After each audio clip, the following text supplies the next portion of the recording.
Hello friends, you are welcome to Nitya English Lab. Today, my dear, I will teach you voice. दोस्तों, जैसा कि मैंने पिछली class में वॉइस को मैंने समझा था, फिर भी हम इस वॉइस को छोड़ेंगे नहीं, बल्कि इसको हम तोड़ेंगे।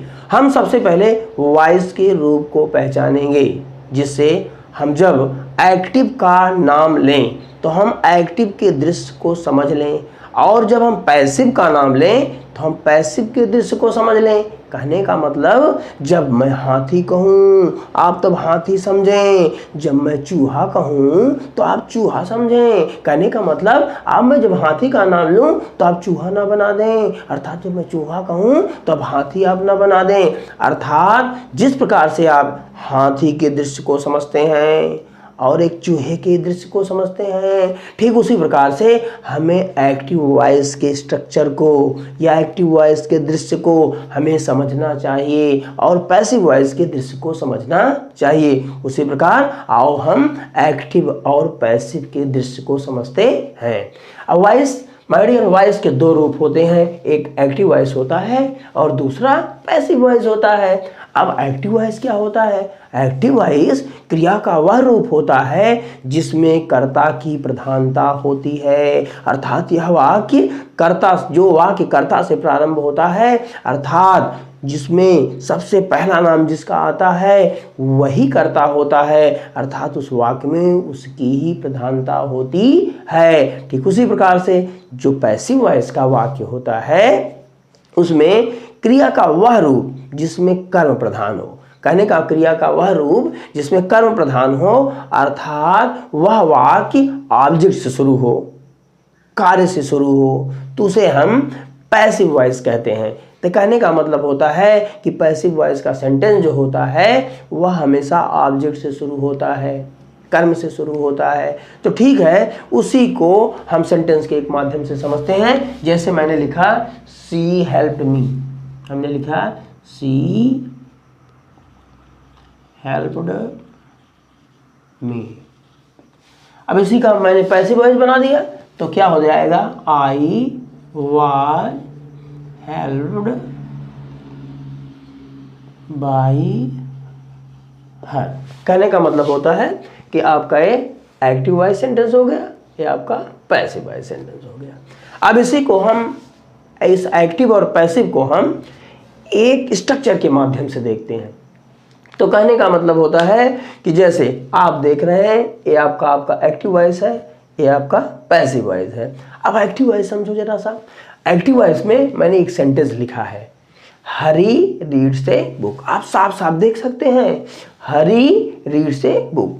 मतलब कहने का मतलब होता है इसके ऊपर का ये पार्ट जो होता है आपका एक्टिव वॉइस है, जिसमें क्या आपका सब्जेक्ट है और मेन वर्ब है और आपका ऑब्जेक्ट है। अब इसी सेंटेंस को मैंने पैसिव वॉइस बना दिया। तो ध्यान दो, मेरे जो तीर के निशान जो कह रहे हैं ना, उसी को आप देखो। मेरा तीर का निशान देखो, यहाँ से यहाँ गया, अर्थात मैं इस ऑब्जेक्ट को लेकर के मैं यहाँ लेके चला आया और इस सब्जेक्ट को मैंने यहाँ लेके आया, और इसके पहले मैंने एक उपयुक्त प्रीपोजिशन लिख दिया, बाई। तो कहने का मतलब होता है एक काम मैंने कर लिया कि मतलब ऑब्जेक्ट को मैंने यहाँ पर लाया और सब्जेक्ट को मैंने यहाँ पर लाया। तो कहने का मतलब एक काम ये हो गया। दूसरा कार्य हो गया हेल्पिंग वर्ब का लगाना। दूसरा काम मैंने कर लिया, हेल्पिंग वर्ब मैंने लगाया, मतलब जिस टेंस में था उसके एक आगे टेंस, मतलब कंटिन्यूअस टेंस की हेल्पिंग वर्ब के साथ मैंने इसको लिख दिया, और उसके बाद इसमें मैंने क्रिया की थर्ड फॉर्म रखा। कहने का मतलब होता है एक्टिव वॉइस में मेन वर्ब होता है और पैसिव वॉइस में क्रिया की थर्ड फॉर्म आती है। तो कहने का मतलब ऊपर का जो भाग है यह आपका एक्टिव वॉइस का सेंटेंस बन गया, और नीचे का वाक्य जो आपका है ये पैसिव वॉइस बन गया। देखते हैं, Harry reads a book, passive voice मैंने बनाया, a book is read by Harry. कहने का मतलब होता है आपके सामने यह एक्टिव वॉइस का रूप भी और आपके सामने यह पैसिव वॉइस का रूप दोनों सामने आपके दिखाई दे रहा है, अर्थात उसके रूप को आप अच्छी तरीके से समझ सकते हैं।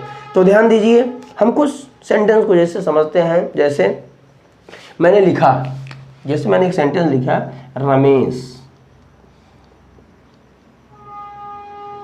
मैंने लिखा रमेश हेल्प्ड मीना, रमेश हेल्प्ड मीना। फिर उसके बाद मैंने लिखा मीना हेल्प्ड रमेश। ये आपका दोनों वाक्य, आपका ए भी एक्टिव वॉइस में है और आपका ए भी एक्टिव वॉइस। कहने का मतलब यहाँ पर ये सब लिख देते हैं, सॉरी गलती हुई थोड़ी सी। मीना हेल्प्ड रमेश, रमेश हेल्प्ड मीना और मीना हेल्प्ड रमेश। अब ध्यान देना है। और एक सेंटेंस और लिखते हैं। अब इसी सेंटेंस को हम क्या कर देते हैं, पैसिव बना देते हैं। तो मैंने लिखा है यहाँ पर रमेश,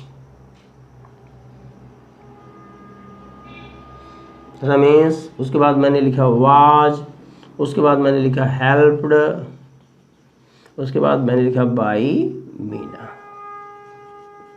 ये आपका पैसिव बन गया। तो कहने का मतलब होता है कि जैसे मैंने किसी एक्टिव वॉइस के सेंटेंस के रूप को मैंने आपको समझाया कि रमेश हेल्प्ड मीना, चाहे मीना हेल्प रमेश, बात एक ही हुई। और इस सेंटेंस को मैंने देखो पैसिव वॉइस बना दिया, Ramesh was helped by Meena. तो इस प्रकार से हम आपके सामने कुछ ऐसे सेंटेंस हिंदी में बताते हैं, जैसे कि आप समझो। जैसे मैंने कहा लड़के ने कलम खरीदा, लड़के ने कलम खरीदा, या कहा गया इसको कलम खरीदी गई। मैंने कहा कि लड़के ने कलम खरीदा और फिर मैंने कहा तो हो गया कलम खरीदी गई। तो कहने का मतलब है लड़के ने कलम खरीदा, इसमें लड़के की प्राथमिकता दी गई, और जब मैंने कलम की प्राथमिकता दी, कहने का मतलब कलम खरीदी गई, तो इसमें मैंने ये नाम नहीं लिया कि कलम किसने खरीदी, मैंने कहा कलम खरीदी गई। और उसके बाद अगला सेंटेंस जैसे मैंने कहा डाकू ने पुलिस देखा, ये आपका एक्टिव वॉइस सेंटेंस हो गया। फिर मैंने कहा डाकू को देखा गया, जैसे मैंने कहा रमेश ने पत्र लिखा, या पत्र लिखा गया, या पत्र लिखा गया। अर्थात इस बात को आपने समझ लिया इस हिंदी के माध्यम से और अंग्रेजी के माध्यम से। चलो और अगली बात देखते हैं। ट्रांसफॉर्मेशन एक शब्द होता है, ट्रांसफॉर्मेशन। ट्रांसफॉर्मेशन इस एक्टिव पैसिव की जो बदलने की क्रिया है, एक्टिव से पैसिव और पैसिव से एक्टिव, इस दोनों की बदलने की प्रक्रिया को हम ट्रांसफॉर्मेशन भी कहते हैं। ट्रांसफॉर्मेशन होता क्या है? ट्रांसफॉर्मेशन का सीधा सीधा हिंदी अर्थ होता है वाक्य रूपांतरण, वाक्य रूपांतरण। लेकिन उस वाक्य के रूप को इस तरह बदल देना जिससे कि उसके भाव में कोई परिवर्तन ना हो, वह ट्रांसफॉर्मेशन कहलाता है। तो एक्टिव और पैसिव की बनाने की प्रक्रिया को हम ट्रांसफॉर्मेशन भी कहते हैं। ट्रांसफॉर्मेशन जो होता है उसका मतलब यही होता है किसी वाक्य के रूप को इस तरह बदल देना कि जिससे कि उसके भाव में कोई परिवर्तन ना हो। उसके बाद एक्टिव से पैसिव बनाने के लिए मेरे पास एक स्ट्रक्चर है, उस स्ट्रक्चर को हम समझ लेते हैं।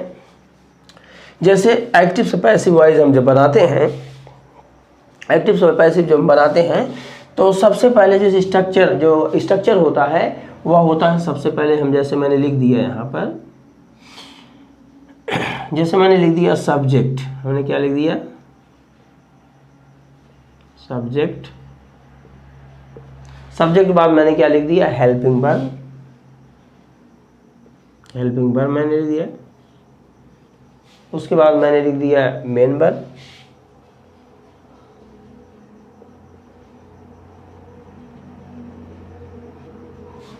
मेन वर्ब के बाद मैंने लिख दिया ऑब्जेक्ट।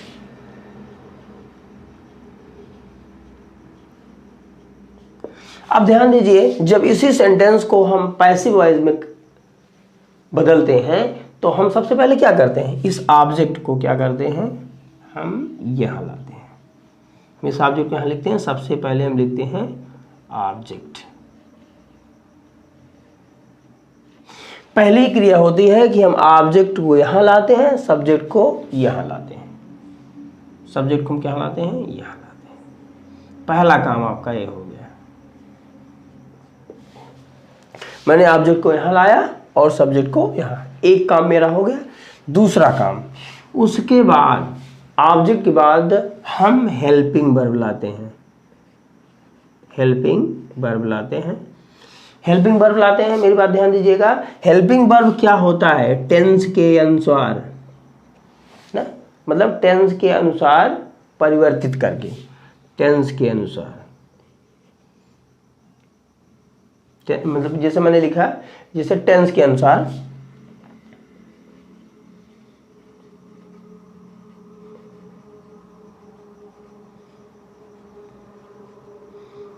परिवर्तित करके।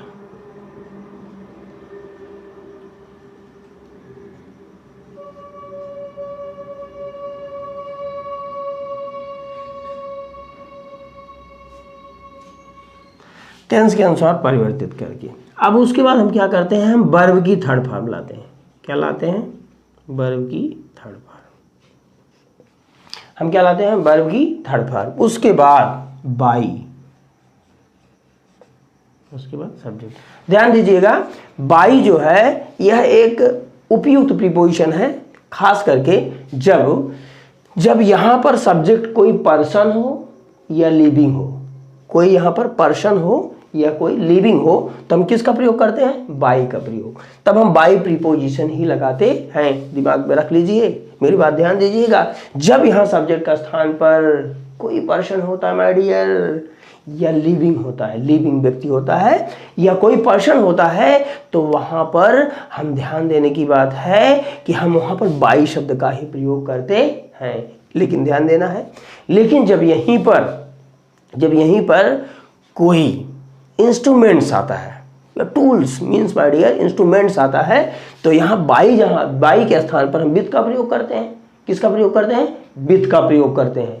उसके बाद यहाँ पर कोई मीडियम, जैसे मीडियम मीन्स होता है, कहने का मतलब होता है कि अगर यहाँ पर मीडियम हो, कोई मतलब होता है पात्र जैसा ना, तो वहाँ पर जैसे जिसमें कोई चीज़ रखी जाए या जिसमें कोई चीज़ समाहित किया जाए, तो वहाँ पर हम क्या करते हैं, यहाँ पर विभूषण तब इन शब्द का प्रयोग करते हैं। और ध्यान दीजिए, या इन सबसे भिन्न अगर कुछ चीज़ें आ जाती हैं, तो वहाँ पर हम क्या करते हैं, हम यहाँ पर हम ऐड शब्द का प्रयोग करते हैं। यहाँ पर हम ऐड शब्द का प्रयोग करते हैं। उसके बाद कुछ वर्ब्स ऐसे होते हैं जैसे नो और ओब्लाइज, नो और ओब्लाइज होता है, तो उसके पहले हम यहाँ पर प्रीपोजिशन टू का प्रयोग करते हैं। फिर से इस बात को समझ लेते हैं, अगर यहाँ पर कोई पर्सन या कोई लिविंग आती है, तो यहाँ पर हम प्रीपोजिशन बाई का प्रयोग करते हैं। ध्यान दीजिएगा, जब बाई शब्द यहाँ पर किसी लिविंग या किसी पर्सन के पहले जब बाई शब्द लग जाता है ना,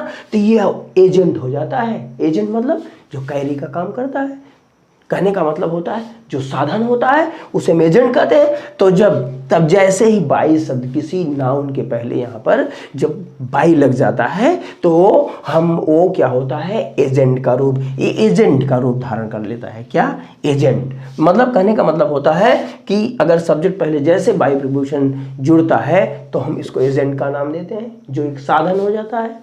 तो कहने का मतलब होता है, इस बात को हम फिर समझते हैं, यहाँ पर हम जब कोई पर्सन होता है, कोई लिविंग होता है, तो यहाँ पर बाई का प्रयोग करते हैं। लेकिन ध्यान देने की बात है, जहाँ पर कोई इंस्ट्रूमेंट्स होता है माय डियर, तो यहाँ पर हम किसका प्रयोग करते हैं, विद का प्रयोग करते हैं। लेकिन जब यहाँ पर कोई मीडियम होता है माय डियर, तो यहाँ पर मीडियम के लिए हम इन शब्द का प्रयोग करते हैं। लेकिन इस सम चीज़ों से जब कोई भिन्न कुछ चीज़ें होती हैं, तो वहाँ पर समथिंग माय डियर, वहाँ पर ऐड शब्द का हम प्रयोग करते हैं।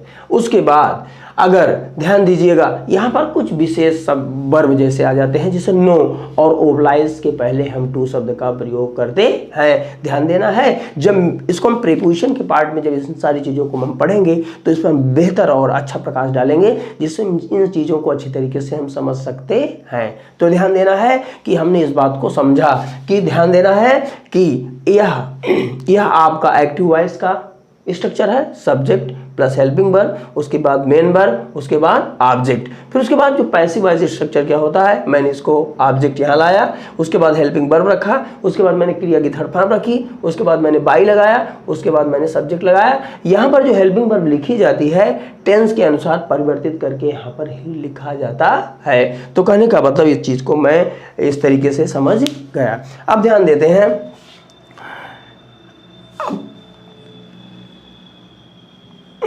तो कहने का मतलब इसको हम थोड़ा सा अब जो चेंज की प्रक्रिया होती है उसको हम थोड़ा सा समझ लेते हैं कि इसका परिवर्तन कहने का मतलब होता है इसका टेंस जो परिवर्तन, जो टेंस के अनुसार जो परिवर्तन होता है उसको हम ध्यान देते हैं। एक छोटी सी समरी है जिसके माध्यम से अगर उसको हम इस पर प्रकाश डाल लेते हैं तो मेरे माइंड में इस एक्टिव से पैसिव बनाने की एक छोटी सी समरी बन जाती है। जैसे कुल 12 होते हैं माय डियर, कुल 12 होते हैं। अब प्रश्न बनता है आपके माइंड माय डियर, आपके माइंड में मतलब क्या 12 होते हैं? कुल 12 टेंस होते हैं, आप सभी जानते हैं। कितने टेंस होते हैं? कुल 12 टेंस होते हैं। कितने टेंस होते हैं? कुल 12, कुल 12 होते हैं। अब देखो 4 की बनती ही नहीं है, 4 की बनती ही नहीं है। जैसे मैंने कहा कि 4 की बनती ही नहीं है, आपके माइंड में कौन से हैं जिनकी 4 की नहीं बनती है? आप बेशक जानते हैं कि प्रेजेंट परफेक्ट कंटीन्यूअस टेंस की पैसिव वॉइस नहीं बनती है, पास्ट परफेक्ट कंटीन्यूअस टेंस की पैसिव वॉइस नहीं बनती है, और फ्यूचर परफेक्ट कंटीन्यूअस टेंस की भी पैसिव नहीं बनती है, और फ्यूचर कंटीन्यूअस टेंस की भी पैसिव नहीं बनती है। कहने का मतलब होता है कुल कितने बचते हैं? 8। कहने का मतलब कि 8 की पैसिव बनती है। तो मैंने कहा कुल 12 होते हैं, 4 की बनती ही नहीं है, अंत में बचते 8 है। अब 8 माय डियर, 8 में 2 ऐसे होते हैं, 8 में 2 ऐसे होते हैं जिसकी उसी टेंस में ही बनती है। कहने का मतलब वो 2 टेंस कौन से होते हैं जानते हो? वो प्रेजेंट कंटीन्यूअस टेंस और दूसरा पास्ट कंटीन्यूअस टेंस।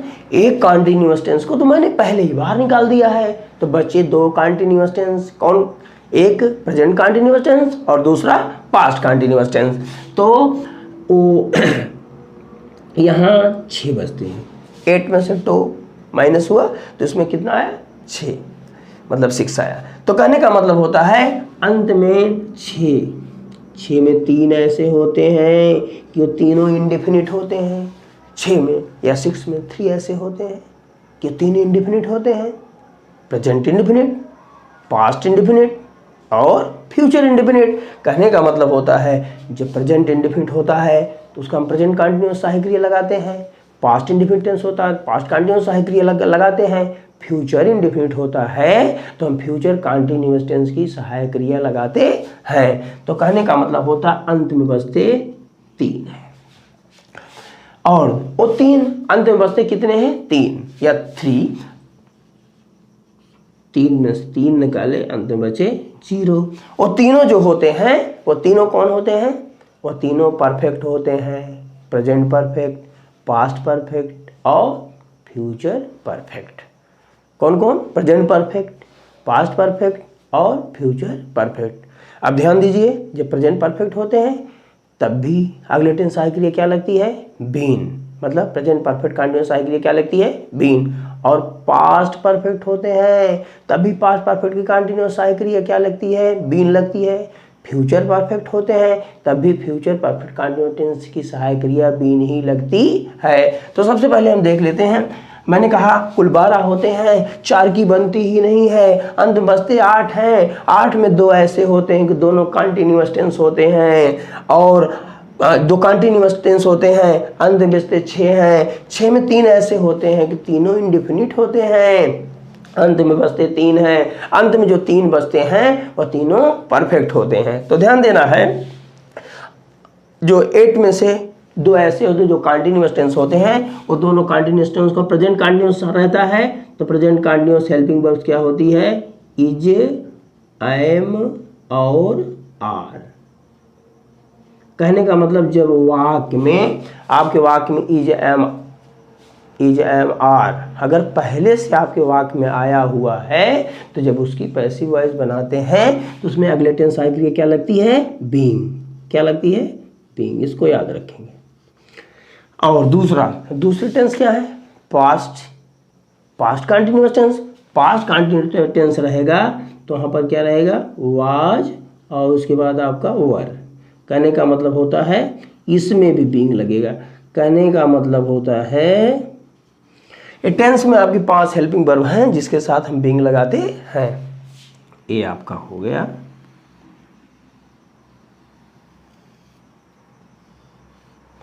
उसके बाद ये बचा आपका। अब देखो 6 है, 6 में से 3 निकला तो 3 कौन है, वो तीनों प्रेजेंट इंडेफिनिट टेंस है। जब प्रेजेंट इंडेफिनिट टेंस रहता है प्रेजेंट कंटीन्यूअस साइकिल क्या लगती है, इज, एम और आर। कब, जब आपका टेंस प्रेजेंट इंडेफिनिट टेंस रहता है तो साइकिल क्या लगती है, इज, एम, आर लगती है।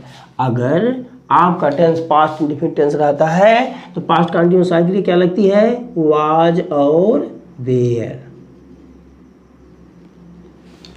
फिर उसके बाद यदि आपका टेंस फ्यूचर इंडेफिनिट टेंस में रहता है तो अगले टेंस साइकिल क्या लगती है, विल, विल बी और शैल बी, विल बी और शैल बी। इस तरीके से हमने इन तीनों टेंस के हेल्पिंग वर्ब को मैंने किया। अब ध्यान दीजिएगा, यदि अंत में जो तीनों टेंस आपके बचे हैं वो तीनों टेंस कौन से टेंस होते हैं, परफेक्ट टेंस। परफेक्ट टेंस अगर प्रेजेंट परफेक्ट टेंस रहता है तो क्या लगता है, हैज बीन या हैव बीन।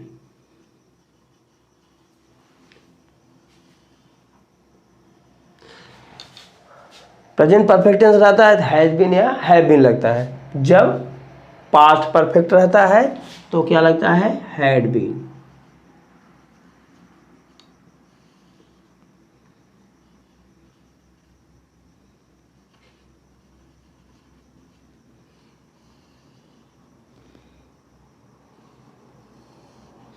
ध्यान दो मेरी बात, अगर आपका टेंस फ्यूचर परफेक्ट रहेगा तब भी फ्यूचर परफेक्ट टेंस की जो सहायक क्रिया होगी उसमें भी बीन लगेगी। अर्थात यह क्या होगा, विल, विल हैव बीन, उसके बाद शैल हैव बीन।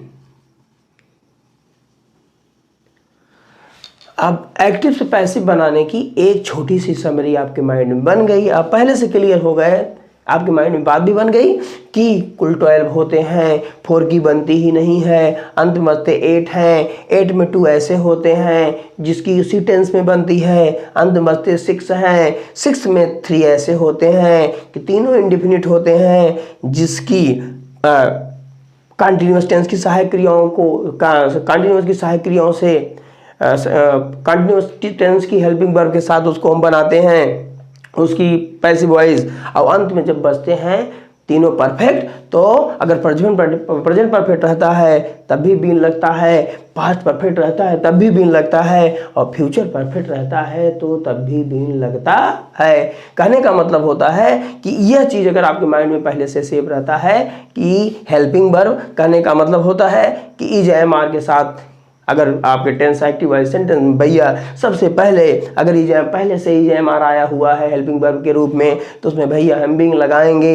यदि आपके tense active wise sentence was were पहले से आया हुआ है तब भी हम बीइंग लगाएंगे। और ध्यान दीजिएगा, जब आपका टेंस प्रेजेंट इंडेफिनिट टेंस रहेगा present continuous cycle is, am, are लगेगा। यदि आपका टेंस पास्ट इंडेफिनिट टेंस है present past continuous cycle was were लगेगा। यदि आपका टेंस फ्यूचर इंडेफिनिट टेंस में है तो फ्यूचर कंटीन्यूअस सहायक क्रिया विल बी और शैल बी लगेगी। और उसके बाद ध्यान देना है, जब आपका टेंस प्रेजेंट परफेक्ट में है तब भी बीन लगाया जाएगा, पास्ट परफेक्ट में है तब भी बीन लगाया जाएगा, और फ्यूचर परफेक्ट में है तब भी बीन लगाया जाएगा।